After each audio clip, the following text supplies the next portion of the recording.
দর্শক, আপনাদের সবাইকে স্বাগত আনোয়ার ইস্পাত এই সময়ে। সঙ্গে আছি আমি এস এম আকাশ। আমরা এই অনুষ্ঠানে সমসাময়িক বিষয় নিয়ে আলোচনা করে থাকি। আজ আমরা নিত্যপণ্যের যে দাম বেড়েছে সেই বিষয়ে আমরা আলোচনা করব। আমরা প্রতিদিন যে জিনিসগুলো বাজার থেকে কিনতে হয় সংসারের জন্য, মানে এমন জিনিস নাই যে জিনিসের নাম মনে আসবে, সে আমার মনে হয় প্রত্যেকটা জিনিসেরই দাম বেড়েছে। আমরা যদি খাদ্যপণ্যের দিকে তাকাই তাহলে দেখা যায় পেঁয়াজের দাম বেড়েছে, সয়াবিন তেলের দাম বেড়েছে, ব্রয়লারের মুরগির দাম বেড়েছে, চাল যেটা আমরা প্রত্যেকদিন ভাত খেতে হয় সেটার দাম বেড়েছে, ডালের দাম বেড়েছে, ডিমের দাম বেড়েছে, চিনির দাম বেড়েছে। কয়টা জিনিসের নাম বলবো, যা মনে আসবে তার দাম বেড়েছে। নিত্যপণ্যের যদি কথা বলি সেখানে দেখা যাবে আপনার সাবানের দাম বেড়েছে, টিস্যুর দাম বেড়েছে, টুথপেস্টের দাম বেড়েছে, নারকেল তেলের দাম বেড়েছে, রান্নার গ্যাসের দাম বেড়েছে। তো একটি পত্রিকা আজকে শিরোনাম করেছে, এখন সংসার চালানোই দায়। আমার মনে হয় এটা একটা ভালো সঠিক একটা শিরোনাম হয়েছে। আমরা যারা বাজারে যাই পকেটের টাকা শেষ হয়ে যায় কিন্তু ব্যাগ ভরে না। এই অবস্থায় আমরা আলোচনাটা করব। আমাদের সাথে দুজন অতিথি, তাদের সাথে আগে পরিচয় করে দিই, তারপরে তাদের কথা শুনবো। আমাদের সাথে আছেন ডক্টর এম আবু ইউসুফ, অর্থনীতিবিদ ও অধ্যাপক ডেভেলপমেন্ট স্টাডিজ বিভাগ, ঢাকা বিশ্ববিদ্যালয়। আমাদের সাথে আরও আছেন শরীফুজ্জামান শরীফ, সাবেক সভাপতি বাংলাদেশ ছাত্র ইউনিয়ন।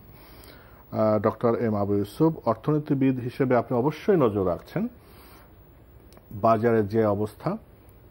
এই যে নিত্যপণ্য এবং খাদ্যপণ্যের যে দাম বাড়লো, মানে বাড়ছে অনেক দিন ধরে, বাড়তে বাড়তে এমন পর্যায়ে চলে এসেছে যে এটা এখন মানে খুবই অসহনীয় পর্যায়ের দিকে চলে গেছে বলে অনেকে বলছেন। আপনি কি মনে করেন, আর এই দাম যে বাড়লো, যে কথা বলা হচ্ছে যে আন্তর্জাতিক বাজারে দাম বেড়েছে বলেই এর প্রভাব পড়েছে, এটাই কি একমাত্র কারণ, না আর কি কারণ থাকতে পারে? জি, ধন্যবাদ। আমার মনে হয় খুবই একটি প্রাসঙ্গিক বিষয়, যেটি মানুষের দৈনন্দিন জীবনের সাথে ওতপ্রোতভাবে জড়িত। সেরকম একটি বিষয় নিয়ে আজকে আমরা আলোচনা করছি। এবং আপনি খুব স্বাভাবিকভাবেই বলেছেন যে মানুষের যে জীবন, এমনি আমরা একটা করোনা মহামারীতে অনেকের ইনকাম কমে গেছে, অনেকে চাকরি হারিয়েছে, অনেকে বিভিন্ন চ্যালেঞ্জের মধ্যে জীবন এবং জীবিকা দুটোর সমন্বয় করতে গিয়েই মানুষ হিমশিম খাচ্ছে। এর উপরে যেটি এখন আমরা সাম্প্রতিক সময়ে যেটি খেয়াল করলাম সেটি হচ্ছে যে নিত্য প্রয়োজনীয় দ্রব্যের, এবং আপনি যে অনেকগুলো দ্রব্যের তালিকা বললেন সেটি মানুষের আসলে একদমই খুবই অতি প্রয়োজনীয় দ্রব্য। এবং আপনি যেটি বলেছেন যে আসলে এখানে যতগুলো দ্রব্যের নাম বলেছেন সবগুলো কিন্তু আন্তর্জাতিক দ্রব্যের পণ্যের যে দাম ওঠানামার সাথে সম্পৃক্ত না। তবে এইটুকু আমরা বলতে পারি যে আন্তর্জাতিক বাজারে যতটুকু হয়তো বেড়েছে তার চেয়ে বেশি প্রভাব পড়ে কিন্তু বাংলাদেশে। এবং অনেকেই বলতে শুনি যে বাংলাদেশের যারা ভোক্তা আছে সবচেয়ে আমি মনে করি যে এই অসহায় হচ্ছে বাংলাদেশের ভোক্তা শ্রেণী। কারণ যে কোনো একটা অজুহাত দেখিয়েই দেখা যাচ্ছে যে যখন যারা সরবরাহের ভূমিকায় আছেন, যারা সেলারের ভূমিকায় আছেন, তারা অনেক ক্ষেত্রেই অনেক পণ্যের দাম, যেটা হয়তো যৌক্তিক মনে হয় না, তার চেয়ে বেশি পরিমাণে দাম কিন্তু এখানে। আমরা বাজার অর্থনীতির কথা বলি যেখানে চাহিদা এবং যোগানের সমন্বয়ের কথা বলি, কিন্তু অনেক ক্ষেত্রেই দেখা যায় সেই বাজার অর্থনীতিটা বাজারের মতো যে চলার কথা, যেটা চাহিদা এবং যোগান, সেখানে কোনো না কোনো জায়গায় যেমন আপনার যে যোগানের যে চেইনটা আছে সেই জায়গাটা অনেক সময় বাধাগ্রস্ত হয়। তো সেই কারণে কিন্তু তার আলটিমেট কিন্তু যে ক্ষতিগ্রস্ত কিন্তু সবচেয়ে ভোক্তারাই হচ্ছে। আপনি দেখেন কোনো একটা পণ্য যখন এক অঞ্চল থেকে অন্য অঞ্চলে যায়, তখন যদি ট্রান্সপোর্ট কস্ট বেড়ে যায় অথবা বিদেশ থেকে আসে জাহাজে মূল্য যদি বেড়ে যায়, মানে ভাড়া যদি বেড়ে যায়, তখন কিন্তু তার প্রত্যেকটা জিনিসের এন্ড কনজিউমার যারা আছে তাদেরকেই কিন্তু আসলে এর যে প্রভাবটা তাদের উপরে গিয়ে কিন্তু পড়ে। তো এই সময়ে আমি মনে করি যে আসলে এটি খুব একটা স্বাভাবিক প্রক্রিয়া নয়, যেভাবে বেড়েছে এবং যেই লম্বা তালিকা আমরা দেখতে পাচ্ছি, যেই কোনো পণ্যের জায়গায় তো সেটি আমরা জানি যে আপনারা জানেন যে কোনো একটা অর্থনীতি দুটো স্তম্ভের উপর, সেটি হচ্ছে একটি হচ্ছে আপনার রাজস্ব নীতি আর একটা হচ্ছে মুদ্রানীতি, যেটাকে আমরা মনিটারি পলিসি বলি। এবং বাংলাদেশ ব্যাংক যখন মুদ্রানীতি তৈরি করে তখন তার উদ্দেশ্যই থাকে যে ইনফ্লেশন যেটাকে আমরা বলি, মুদ্রাস্ফীতি যেটাকে আমরা বলি, সেটাকে একটা সহনীয় পর্যায়ে কিন্তু নিয়ে রাখা। এখন আপনি বলতে পারেন যে আসলে সরকারের হিসাবের যেই মূল্যস্ফীতি আর বাজারে গেলে আপনি দেখতে পাবেন যে এটার মধ্যে একটা বিরাট রকমের একটা তারতম্য পরিলক্ষিত হয়। অর্থাৎ আপনি দেখবেন মূল্যস্ফীতি হয়তো 6% মধ্যে আছে সরকারি হিসাবে, অথবা কোনো একটা বাজারে গিয়ে দেখবেন আপনি সিটি কর্পোরেশনের যে বাজার দর সেটা কিন্তু দেয়া থাকে, কিন্তু বাজারের ভিতরে যখন আপনি যাবেন তখন দেখবেন যে সেই বাজার দরের সাথে অনেক ধরনের তারতম্য হয়। জি, আপনার কাছে আবার আসবো এই বিষয়গুলো আরেকটু বোঝার জন্য।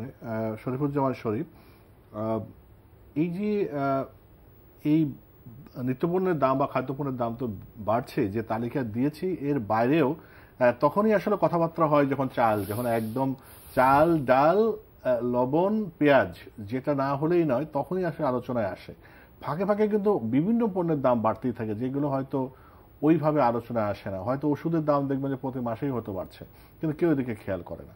কিন্তু যখন একদম যেটা না হলেই নয় সেইটার দাম যখন বাড়ে তখনই আলোচনায় আসে। এখন আমরা দেখছি যে বিপণনকারী কোম্পানিগুলো ভোজ্য তেল এবং চিনির দাম আরও এক দফা বাড়ানোর জন্য কিন্তু প্রস্তাব দিয়ে রেখেছে। তো বিশ্ববাজারে দোহাই দেয়া হচ্ছে বারবার। আপনি কতটা বিশ্ববাজার আর কতটা কারসাজি দেখেন? আপনাকে ধন্যবাদ, দর্শক শ্রোতাদেরকে ধন্যবাদ। আমি আলোচনার শুরুতে দুটো তথ্য দিতে চাই।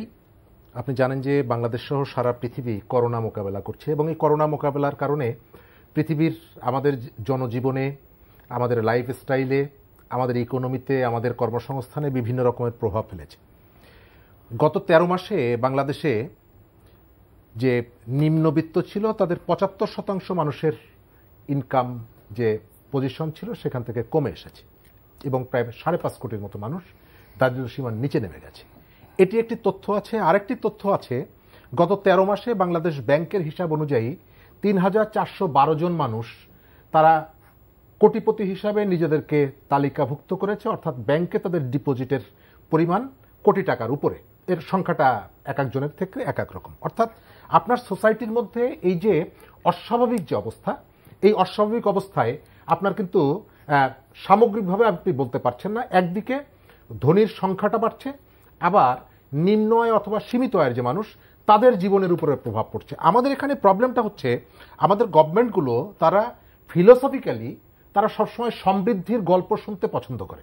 আপনি যখন গভর্নমেন্টের কাছে যাবেন, তাদেরকে ডেকে জিজ্ঞেস করবেন, তখন তারা ওই তথ্যগুলো দেবে। মানুষের না আয় বাড়ছে, আগে যিনি 250 টাকা ইনকাম করতেন এখন তিনি 400 টাকা ইনকাম করেন, কিন্তু তার খরচটা কত বেড়েছে এই কথাটা তারা বলতে চান না। আমি আলোচনার মধ্যে একটা গল্প মনে পড়লো, বেশ কয়েক বছর আগে আমাদের জাতীয় নেতা তোফায়েল আহমদ, তিনি তাদের শাসনের সময় তার ইমিডিয়েট পাস্ট বিএনপির শাসনের তুলনা করছিলেন, এবং তিনি বলছিলেন যে বিএনপির সাথে আমাদের পার্থক্য হলো বিএনপির শাসনামলে মানুষ ব্যাগ ভরে টাকা নিয়ে যেত, পকেট ভরে বাজার করে নিয়ে আসতো, আর আমাদের সময় পকেট ভরে টাকা নিয়ে যায়, ব্যাগ ভরে বাজার করে নিয়ে আসে। এখন আপনি দেখতে পান যে বাংলাদেশের আসলে ব্যাগ ভরে টাকা নিয়ে আপনাকে পকেট ভরে বাজার করে আনতে হয়, এবং সেই জায়গাটায় চলে আসছে। আপনি যে প্রশ্নটি করেছেন, আমি মনে করি যে টোটাল ব্যবস্থাটা হচ্ছে আপনি রিয়ালাইজ করছেন না, গভর্নমেন্ট এটি স্বীকার করছে না। আগে বাজারকে যদি কন্ট্রোল করতে হয় গভর্নমেন্টকে এটি স্বীকার করতে হবে। আমাদের এখানে বলা হচ্ছে যে আমরা অনেক যে সমস্ত পণ্যগুলো আমরা আমদানি করি সেগুলোর দাম, হ্যাঁ এটা অনেকগুলো কারণ আছে, আপনার তেলের দাম বৃদ্ধি, জাহাজ ভাড়া ইত্যাদি ইত্যাদি আছে, কিন্তু আমি গতকালকে পর্যন্ত আপনাকে যে হিসাবটা দিব, আমাদের গত এক সপ্তাহে পেঁয়াজের দাম বেড়েছে কেজি প্রতি 35 টাকা এক সপ্তাহে। এবং গতকালকে যে টিসিবির হিসাব, আমি তাদের হিসাবটা গতকালকে দেখছিলাম, তারা মজার ব্যাপার হচ্ছে তারা ভবিষ্যৎবাণী করে দিচ্ছেন। তারা বলছেন যে এই পেঁয়াজের দাম 80 টাকার উপরে বাড়বে না। অর্থাৎ গ্রামে একটা কথা আছে, ওই যে পাগলকে বলে যে শাকল আড়াস না, তো পাগল বলছে যে ভালো কথা মনে করিয়ে দিচ্ছিস। আমার এখানে 30 টাকার যে পেঁয়াজ, 25 টাকা যে পেঁয়াজ, সেই পেঁয়াজ এখন 75 টাকায় বিক্রি হচ্ছে, আর টিসিবি যার এটি নিয়ন্ত্রণ করার কথা তারা বলছেন যে এটি 80 টাকার বেশি হবে না। অর্থাৎ তারা লিমিটটা আপনাকে নির্ধারণ করে দিচ্ছে। এই যে পেঁয়াজের যে ব্যাপারটা, আমাদের এখানে যে পেঁয়াজ আছে, আগামী জানুয়ারি পর্যন্ত এই পেঁয়াজ চলার কথা। অর্থাৎ আমার পেঁয়াজ আমদানি না করলেও আমার আগামী জানুয়ারি পর্যন্ত চলার মতো পেঁয়াজ আমার এখানে ব্যবহার করার মতো আছে। তাহলে এই পেঁয়াজ আমদানির সাথে আপনার কোনো সম্পর্ক নেই দাম বাড়ানোর। আপনার মোটা চাল 60 টাকা কেজি, 1 কেজি মোটা চাল সরকার বলেছিল ভোটের আগে 10 টাকা কেজি দরে চাল খাওয়ানো হবে, এবং এখন সেই তথ্যটি পরিবর্তন হয়েছে। বলা হচ্ছে যে ট্রাক সেলে যেটি বিক্রি করা হচ্ছে, তারপরে হচ্ছে ওই যে কার্ড দিয়ে যেটি বিক্রি করা হচ্ছে, শুধুমাত্র তাদের কথা বলা হয়েছিল, যদিও সেখানেও 10 টাকার মধ্যে নেই। তো এই যে মোটা চালটা আমরা দেখছি, এই মোটা চাল আমদানি করা চাল না, আমার এখান থেকে প্রোডাক্ট হয়েছে, আমার এখানের গোডাউনের চাল, তাহলে সেটিও আমাকে 60 টাকায় কিনে নিতে হচ্ছে। গভর্নমেন্টের ফিলোসফিক্যাল পজিশনটা হচ্ছে, গভর্নমেন্ট মনে করে যে মানুষের এখানে আয় বেড়েছে, সুতরাং এটি কোনো প্রবলেম না। কিন্তু এই যে আমরা যে তথ্যগুলো দিচ্ছি, 75% মানুষের ইনকাম কমে গেছে, এটি আমরা আমাদের নিজেদের জীবন দিয়েও দেখছি যে সীমিত আয়ের এবং স্বল্প আয়ের মানুষের জন্য নাবিশ্বাস উঠেছে। আপনার এমন কোনো জায়গা নাই, আপনি ওই চাল থেকে শুরু করে, সাবান থেকে শুরু করে, এমনকি নির্বাচনের নমিনেশন কেনা, তার জন্য নাকি আগের থেকে বেশি টাকা খরচ করতে হচ্ছে এই পণ্যের সাথে। তো এই জায়গাটা চলতে পারে না। গভর্নমেন্ট সাধারণত এখন যে প্রক্রিয়া চলছে, এই প্রক্রিয়ায় চলে না।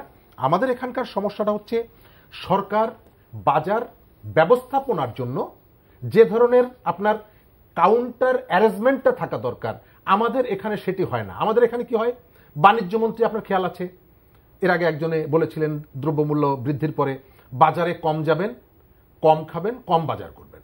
আবার কখনো কখনো তারা ব্যবসায়ীদেরকে ডেকে তাদেরকে হাত কসলায়, তারপরে তাদেরকে অনুনয় বিনয় করে সম্মানটা রক্ষা করো।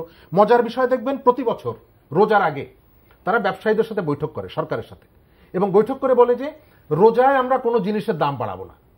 মজার ব্যাপার হচ্ছে, রোজার 15 দিন আগে সমস্ত জিনিসের দাম বাড়ানো শেষ, তারপরে রোজা শুরু হয়। অর্থাৎ ইথিক্সের জায়গায়, বিলিভের জায়গা থেকে সব রকমের যত অনৈতিকতা আছে সবগুলো প্র্যাকটিস আমরা করছি।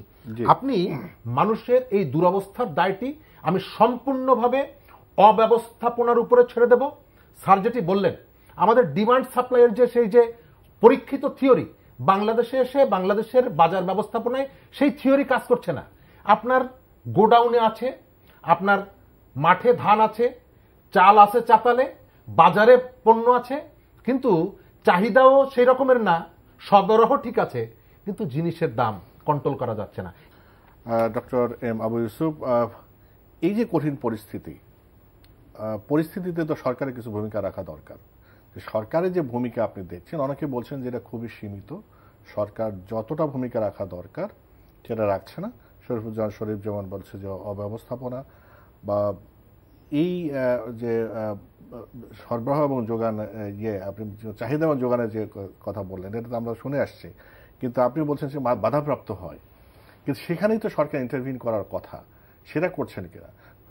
এবং টিসিবির মাধ্যমে পণ্য সরবরাহ দীর্ঘদিন ধরে হচ্ছে, কিন্তু সেটা দেখবেন যে খুবই এত সীমিত যে সেটা আসলে প্রয়োজনের তুলনায় একদম নগণ্য। তো এই যে সরকারের যে ভূমিকা, সেটা এই পরিস্থিতিতে সরকারের ভূমিকা যথাযথভাবে রাখা হচ্ছে কিনা? খুবই ভালো একটি প্রশ্ন। যে আসলে আমরা বলি বাজার অর্থনীতি, এখন বাজার অর্থনীতিতে সরকারের হস্তক্ষেপ কিন্তু আমরা বলছি না, কিন্তু আমরা বলছি বাজার অর্থনীতি যাতে স্বাভাবিক প্রক্রিয়ায় চলে, সরকার সেই ফ্যাসিলিটেটরের ভূমিকা পালন করবে, সরকার সেই এনাবলিং এনভায়রনমেন্টটা নিশ্চিত করবে, কোনো ধরনের হস্তক্ষেপ না।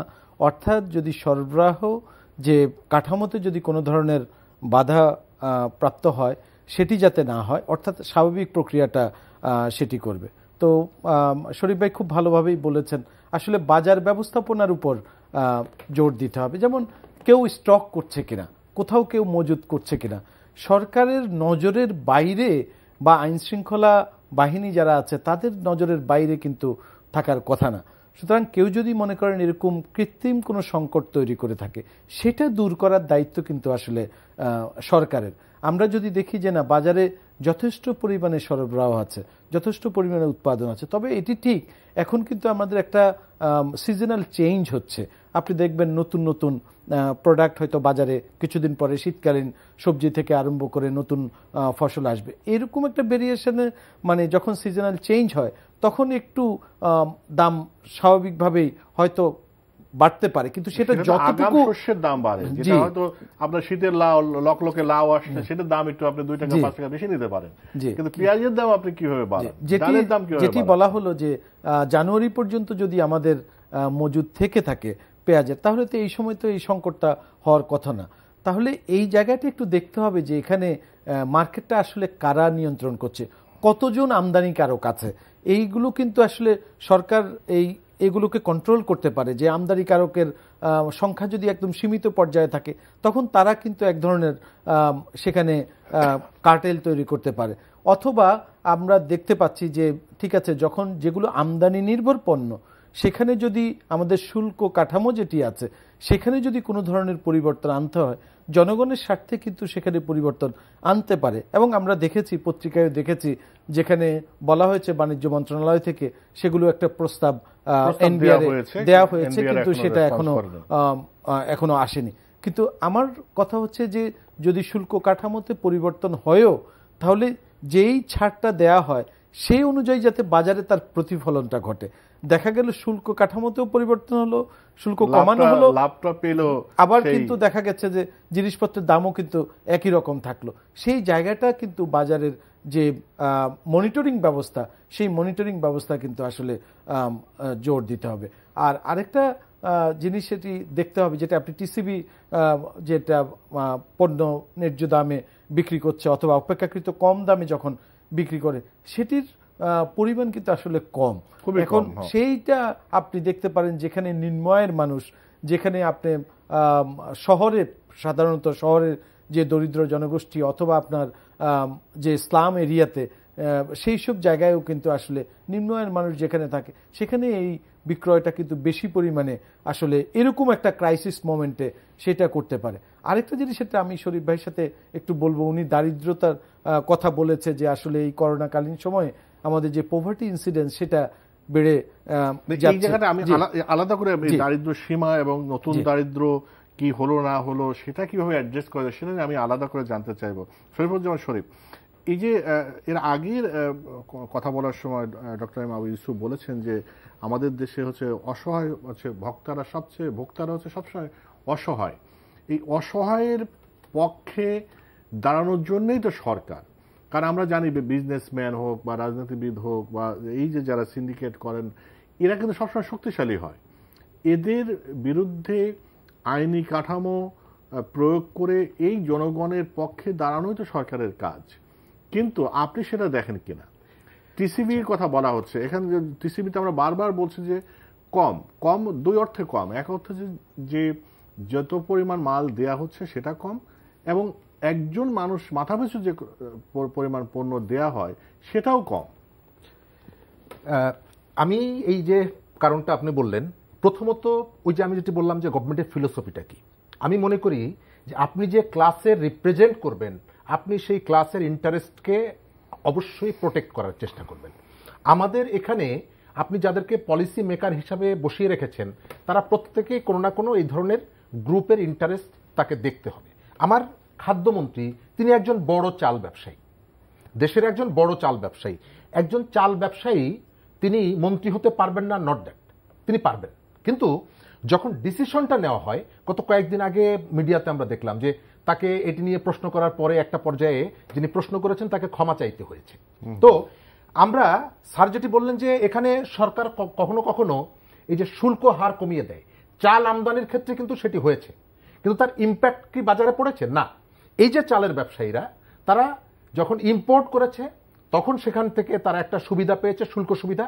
সেকেন্ড হচ্ছে এখানে আনার পরে সে আবার বিক্রি করেছে, এবং এই বিষয়টি কি গভর্নমেন্ট জানে না? অবশ্যই জানে। আপনি করোনার সময় যে পোশাক ব্যবসায়ীদেরকে যে ইনসেন্টিভটা দিলেন তারা সেটি নিয়ে গেল এবং নিয়ে ম্যাক্সিমাম, এটা বাংলাদেশ ব্যাংকের গবেষণা রিপোর্ট, যে তারা সেটি ডিপোজিট করেছে, কর্মকর্তা কর্মচারীদের বেতনের পিছনে দেয়নি। এটি গভর্নমেন্ট জানে না? জানে। তারপরেও কেন? কারণ হচ্ছে প্রত্যেকটা সরকারের কতগুলো পকেট থাকে, যে পকেটগুলোকে তাকে সন্তুষ্ট করে তার পাওয়ারে থাকতে হয়। আমাদের এখানকার অবস্থাটা অনেকটা সেরকমের। আপনি এখানে ব্যবসায়ীরা যখন বৈঠকে বসে, তিনি যে মন্ত্রীর সাথে বসেন, তিনিও একসময় ওই অ্যাসোসিয়েশনের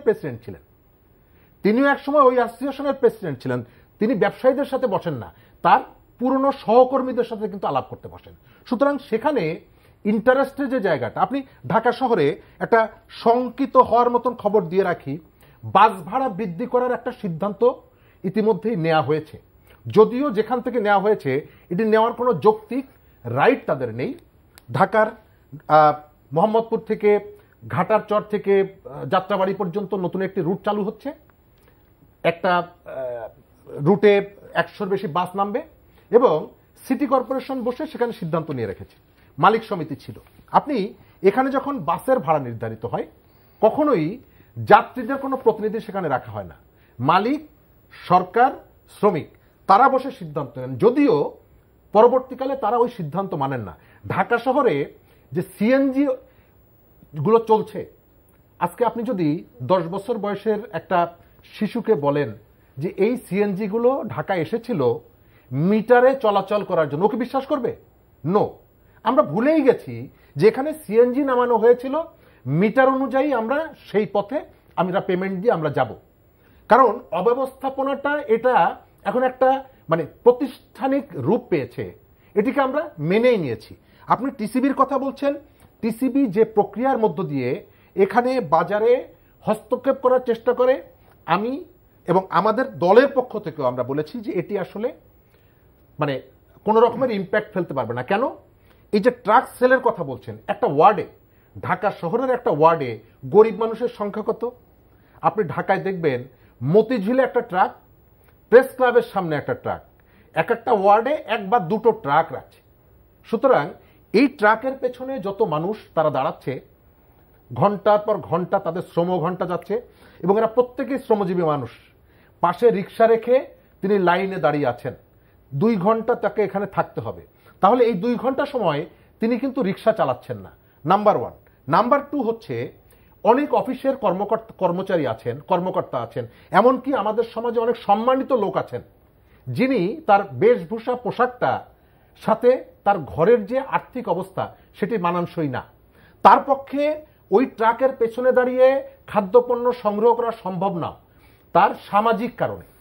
সুতরাং আপনাকে এখানে যেটা করতে হবে, আপনি যে আগের যে রেশনিং ব্যবস্থা, আপনি একটা ওয়ার্ডে সুনির্দিষ্ট জায়গা থাকবে, আপনার যেহেতু এনআইডি কার্ড আছে, সেখানে তার সময় মতো তিনি যখন সময় পান, সারাদিন অফিস করে রাত 8টায় বেরিয়েছেন, 10টা পর্যন্ত সেটি খোলা থাকবে, তিনি কার্ড দেখিয়ে তার প্রয়োজন মতো পণ্য সেখান থেকে সংগ্রহ করবেন।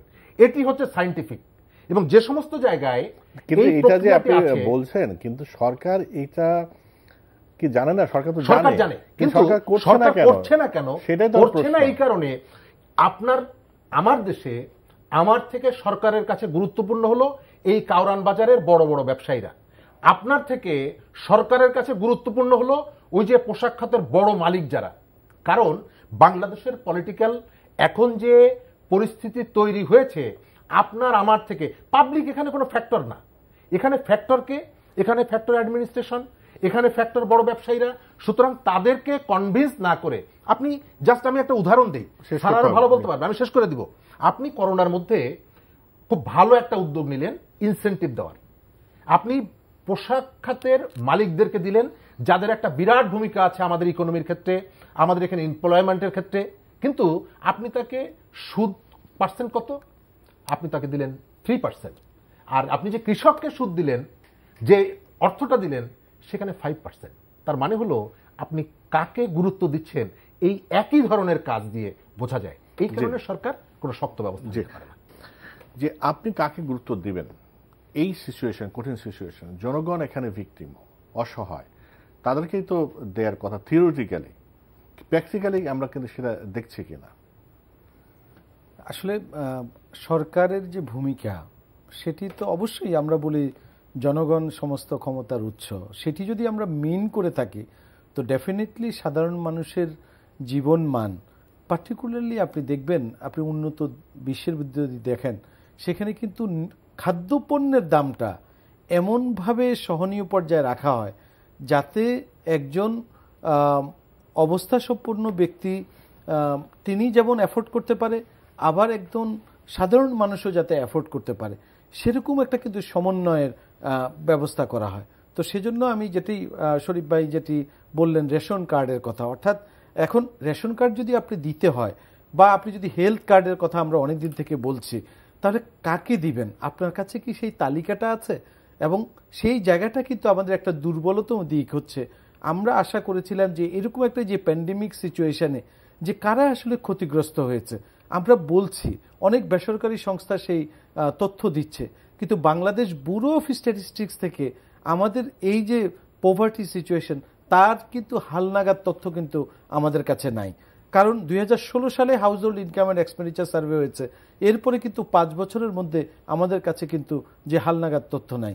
আরেকটি বিষয় হচ্ছে যে হাউস হোল্ড ডেটাবেজ একটি 2018 সালে বিবিএস শুরু করেছে, সেটিও যদি থাকতো তাহলে কোন হাউস হোল্ডকে আমি দিব এবং কিভাবে দিব এবং তাকে আসলে কোন সাপোর্টটা আমরা দিতে পারি, সেই জায়গাটাও কিন্তু আমাদের এই যে ইনফর্ম পলিসি মেকিংয়ের আমরা কথা বলছি, পলিসি মেকাররা যদি কোনো একটা পলিসি মেকিং করতে হয় তো তার ব্যাকগ্রাউন্ডে কিন্তু তার কাছে তথ্য থাকা দরকার।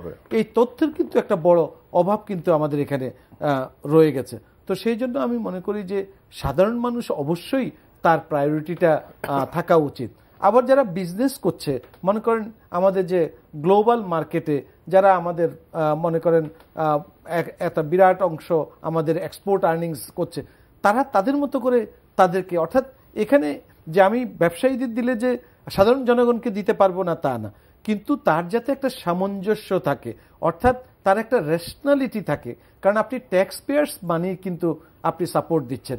তো আমি যদি যারা ধনী মানুষ অথবা যারা ব্যবসায়ী তাদেরকে যদি আমরা সাপোর্ট দিই, যে স্টিমুলাস প্যাকেজ দিয়েছে সরকার 1.31 ট্রিলিয়ন টাকার প্যাকেজ দিয়েছে, যেটা জিডিপির আমাদের 4.4%, যদিও 80%ই হচ্ছে লোন বেসড, কিন্তু এই যে সাপোর্টটা দিয়েছে, কিন্তু সেই সাপোর্টটা যতটুকু না মনে করেন যারা এই যে ব্যাংক ক্লায়েন্ট রিলেশনশিপ, কাউকে কিন্তু আসলে এখানে গ্র্যান্ট দেওয়া হয়নি, যেটা ইন্টারেস্ট সাবসিডি দেওয়া হয়েছে, কিন্তু সেই সাবসিডিটা যাতে অন্য যে সমস্ত সেক্টরগুলো আছে তারাও যাতে, আমরা যেটা বলি পলিসি ইকুইটি, অর্থাৎ সমস্ত সবগুলো সেক্টরকে যাতে একইভাবে সাপোর্ট, আপনি হয়তো তৈরি পোশাক শিল্পকে দিলেন, আবার আমরা মনে করি চামড়াজাত পণ্য সেখানেও কিন্তু একই ধরনের দেওয়া উচিত, কৃষকদেরকে সাবসিডি দেওয়া হচ্ছে বা বিভিন্ন, তো সেই জায়গাটার যাতে একটা কোঅর্ডিনেশন থাকে, একটা সামঞ্জস্য থাকে। এবং আমরা আমাদের এখানে এই যে সাধারণ মানুষকে রক্ষা করার জন্য দেখেন প্রতিযোগিতা কমিশন করা হয়েছে, ভোক্তা অধিকার যে এই কমিশন করা হয়েছে, তাহলে এখন এই যে কমিশনগুলো আমরা করেছি তারা কিন্তু সাধারণ মানুষের কল্যাণে কতটুকু কাজ করছে সেটির বাস্তব প্রতিফলন থাকতে হবে। আর বাংলাদেশের ক্ষেত্রে আমরা সবসময় একটি জিনিস বলি যে আমরা এখন আমাদের পার ক্যাপিটা ইনকাম বেড়েছে বা অনেক কিছু হয়েছে, কিন্তু আমাদের যে প্রাতিষ্ঠানিক, যেটা আমরা SDG 16 বলে থাকি স্ট্রং ইনস্টিটিউশনস, যে প্রাতিষ্ঠানিক যে উন্নয়ন, এটা ব্যক্তির নির্ভর না, কে মন্ত্রী ছিলেন তার উপর নির্ভর করবে না, কে সচিব ছিলেন তার উপর নির্ভর করে না, প্রতিষ্ঠান ইটসেলফ তার যেখানে যে স্টেক হোল্ডার্স আছে সেই স্টেক হোল্ডার্সের স্বার্থটা রক্ষা করবে।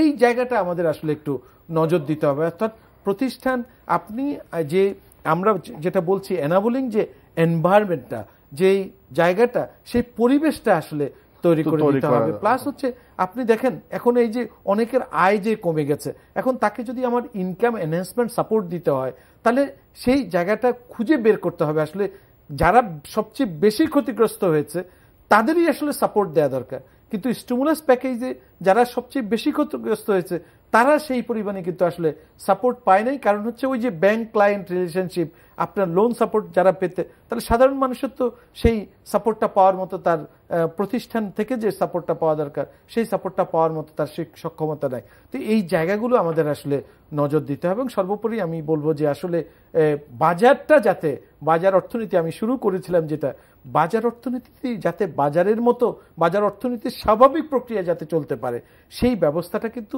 সরকারকে তার যে সমস্ত এজেন্সিগুলো আছে সেটা নিশ্চয়তা দিতে হবে। শরীফুজ্জামান শরীফ যে কথাগুলো তুললো, যে এই যে বিভিন্ন কমিশন আমাদের আছে, আমাদের বাংলাদেশে আমার মনে হয় যে আইনি কাঠামো যেটা তৈরি করা আছে এটা আমার ওয়ান অফ দ্য বেস্ট। যে ধরেন সব জায়গায় কিন্তু আছে, ধরেন প্রতিযোগিতা কমিশন বা ভোক্তা অধিকার কমিশন বা টিসিবি বা এইগুলো বাজার দেখার জন্য কিন্তু কাঠামো আছে, কিন্তু তারা কাজ করে কিনা সেটাই হলো বিষয়। আপনার এই পাশেই একটা প্রতিষ্ঠান আছে বিআরসি।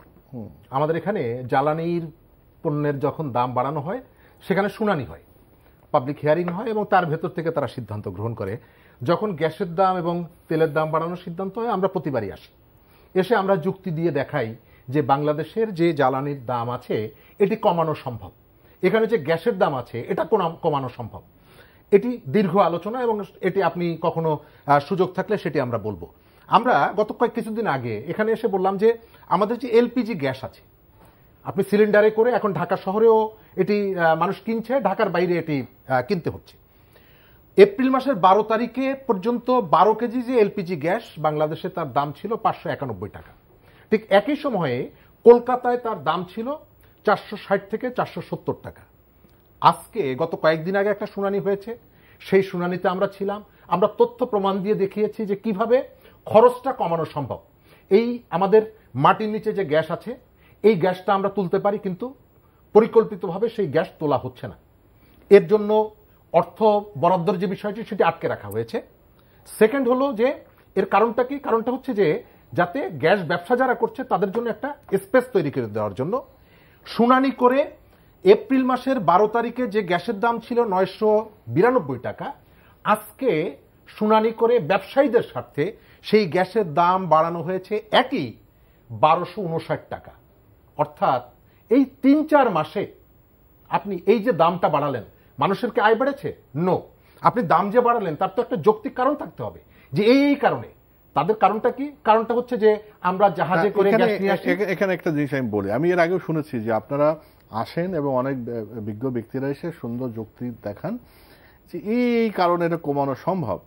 আপনাদের যুক্তি তারা শোনে না, বা যা বাড়ানোর বাড়ায়। তো তারপরে কি আর কোনো স্টেপ নাই? আর এই জায়গাটা পদক্ষেপের যে জায়গাটা আপনি খেয়াল করে দেখবেন যে বাংলাদেশের পলিটিক্সের একটা ট্র্যাজেডি হচ্ছে এই সময়কালে।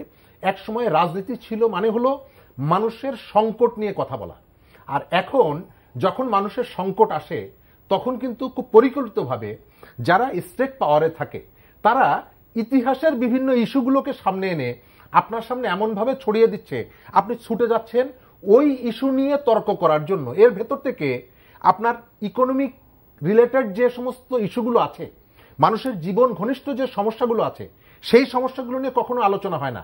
আপনি ইন্ট্রোতেই বলেছেন যে আমাদের এখানে ওষুধের বিষয়টা, বাংলাদেশ তার ইন্টারনাল যে ডিমান্ড তার প্রায় 98% ওষুধ এখানেই উৎপাদন করে। আমরা 196টা দেশে ওষুধ রপ্তানি করি। স্যার একটা চমৎকার কথা বলেছেন, চামড়া শিল্পের কথা। আপনি বাংলাদেশের চামড়া শিল্প এটা তো ক্রমশ এক্সপান্ড হচ্ছে, কিন্তু প্রতি বছর কোরবানির সময় চামড়া বিক্রি করার ক্ষেত্রে যে ডিজাস্টারটা হয় সেটি কেন হচ্ছে? তাহলে চামড়ার যে প্রোডাক্ট সেই প্রোডাক্টের দাম কি কমছে? না। তার মানে হলো যে আমাদের এখানে মার্কেট ইকোনমির নামে আপনি একটা রাক্ষসে ইকোনমি আপনি এস্টাবলিশ করেছেন, এবং এই রাক্ষসে ইকোনমি এখানে ব্যবসায়ীদের সোশ্যাল রেসপন্সিবিলিটি বলে কোনো কথা নেই। করোনার সময়ে আপনি ভারতের রতন টাটা বলেন ও সেখানকার বড় বড় ব্যবসায়ীরা বলেন, সমাজের প্রতি তারা যে দায়িত্বটি পালন করেছে, বাংলাদেশে একজন ব্যবসায়ীর কথা আপনি বলেন যে 1-2টি কোম্পানি ছাড়া, যে এই সময়কালে দেশের মানুষের জন্য তাদের সোশ্যাল রেসপন্সিবিলিটি এটি ছিল। অর্থাৎ আমাদের এখানে অর্থনীতি বড় হচ্ছে, আমাদের এখানে সম্পদশালী মানুষের সংখ্যা বাড়ছে, কিন্তু নীতি, নৈতিকতা, আদর্শ এই যে জায়গাগুলো, এই জায়গাগুলো দুর্বল হচ্ছে।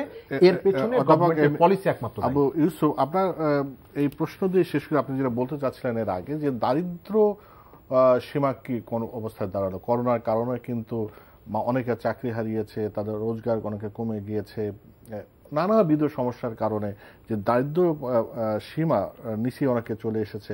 বিভিন্ন বেসরকারি গবেষণা এটা দাবি করা হচ্ছে, সরকার সেটা মানছে না, তার কারণ তাদের পরিসংখ্যান ব্যুরো থেকে তো তেমন কিছু নাই। আপনি অর্থনীতিবিদ হিসেবে কি দেখেন যে এই যে দারিদ্র পরিস্থিতি যে নেমে যাচ্ছে বা নতুন দারিদ্র তৈরি হচ্ছে, এই তথ্যপাত্র যদি না থাকে তাহলে তো আপনি পলিসি সিদ্ধান্ত নিতেও তো সঠিক সিদ্ধান্ত নেওয়া যাবে না। এই জায়গাটা আসলে কি করণীয়? না, সেখানে তো আসলে আমরা যেটা বলে আসছি যে বাংলাদেশ ব্যুরো অফ স্ট্যাটিস্টিক্সের কিন্তু এখানে একটা দায়িত্ব, মানে সরকারেরই একটা দায়িত্ব আছে। ঠিক আছে, আমি যদি যারা বেসরকারি গবেষণা প্রতিষ্ঠান আছে তারা যে তথ্য দিচ্ছে আমি মানছি না, কিন্তু তাহলে সঠিক তথ্যটা কি সেটা তো সরকারকে আসলে, তো সেই জায়গায় আমি মনে করি যে বাংলাদেশ ব্যুরো অফ স্ট্যাটিস্টিক্সের একটা বড় ধরনের ভূমিকা আছে এবং আমরা আশা করছি যে শীঘ্রই সে ধরনের একটি হালনাগাদ তথ্য, দারিদ্র পরিস্থিতির যে তথ্য সেটি দিবে। এবং আপনারা সঠিকভাবেই বলেছেন যে নতুনভাবে সৃষ্ট যে দরিদ্র জনগোষ্ঠী, কারণ আগের যারা দরিদ্র তারা আরও নিচে নেমে গেছে, প্লাস হচ্ছে নতুনভাবে সৃষ্ট যারা আসলে নিম্ন মধ্যবিত্ত ছিল এখন তারা নতুনভাবে সৃষ্ট দরিদ্র। যদিও আমাদের যে অর্থনীতি এখন কিন্তু ধীরে ধীরে কিন্তু ঘুরে দাঁড়াচ্ছে, কারণ আমরা দেখছি যে এই যে জীবিকার যে বিষয়টা সেটা এখন সবকিছু খুলে দেওয়ার ফলে এখন অর্থনীতি কিন্তু আবার সচল হতে শুরু করেছে। এবং আমি এখনো বিশ্বাস করি যে বাংলাদেশের যে দারিদ্র পরিস্থিতি হয়তো সাময়িকভাবে বেড়েছে, অর্থনীতি যখন পুরো দমে আবার ঘুরে দাঁড়াবে তখন কিন্তু আবার আগের মতোই আমরা বলছি যে 20% অথবা 20 থেকে 25%-এর মধ্যে যেটি ছিল সেই জায়গার মধ্যেই আসবে। কিন্তু সেই জায়গার মধ্যে আসার জন্য যে অর্থনীতির যে পুনরুদ্ধার সেই জায়গাটা একটু দেখতে হবে। এবং শুধুমাত্র আমরা যে আমি প্রায়ই বলে থাকি যে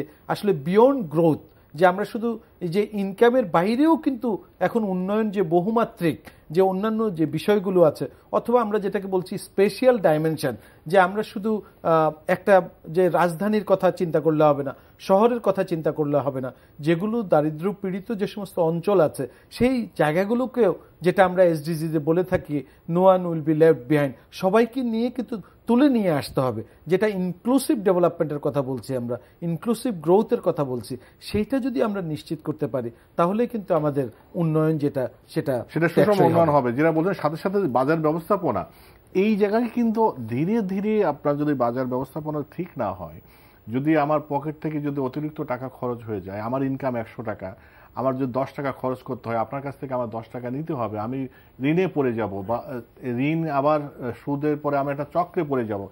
এইভাবেই তো আসলে এই জায়গাটা আপনি দেখতে পারেন। কিন্তু আসলে সাপ্লাই চেইন যেটা আছে সেটা যদি আপনি দেখেন যে একজন কৃষক তাহলে মোটা চালের দাম সে কত টাকা পাচ্ছে, আর এন্ড কনজিউমার সে কত টাকা দিয়ে কিনছে, এই দুটোর পার্থক্য যখন আপনি দেখবেন এবং পুরো চেইনটা যখন আপনি পর্যবেক্ষণ করবেন তাহলে আপনি বুঝতে পারবেন যে বাজারটা কি স্বাভাবিক নাকি অস্বাভাবিক। তা আমরা তো সেই জায়গায় কি দেখি, আমরা সবসময় দেখি যে ওই কৃষক যেমন মার খায়, দাম পায় না, সাধারণ ভোক্তা যারা তারাও আপনার ভাষায় অসহায়, আমরা অসহায় থাকি। আমরা সেই পরিস্থিতির পরিবর্তন চাই। তবে আমাদের আসলে সামাজিক দায়বদ্ধতা, যে ব্যবসায়ীদেরও একটা দায়বদ্ধতা আছে যে আমি আসলে কতটুকু প্রফিট করব। আমি হয়তো চালের ব্যবসা করছি কিন্তু মাছ কিন্তু আমি আমার অন্যজনের কাছ থেকে কিনছি, কিন্তু এই জায়গাটা যেটা শরীফ ভাই বললেন যে আসলে এথিক্সের যে বিষয়টা সেই জায়গাটাও কিন্তু আমাদের সেটাও আমাদের দেখার বিষয় হবে। ডক্টর আবু ইউসুফ, আপনাকে অনেক ধন্যবাদ। শরীফুজ্জামান শরীফ, আপনাকে অনেক ধন্যবাদ। প্রিয় দর্শক, আপনাদেরও অনেক ধন্যবাদ। বাজারের পরিস্থিতি আপনার প্রত্যেক দিন বাজারে যাচ্ছে, নিজেরাই বুঝতে পারছেন কি অবস্থা। আশা করি পরিস্থিতি স্বাভাবিক হবে, সরকার তাদের তদারকি বাড়াবে, এই প্রত্যাশা রেখে শেষ করছি। আপনারা সবাই ভালো থাকুন।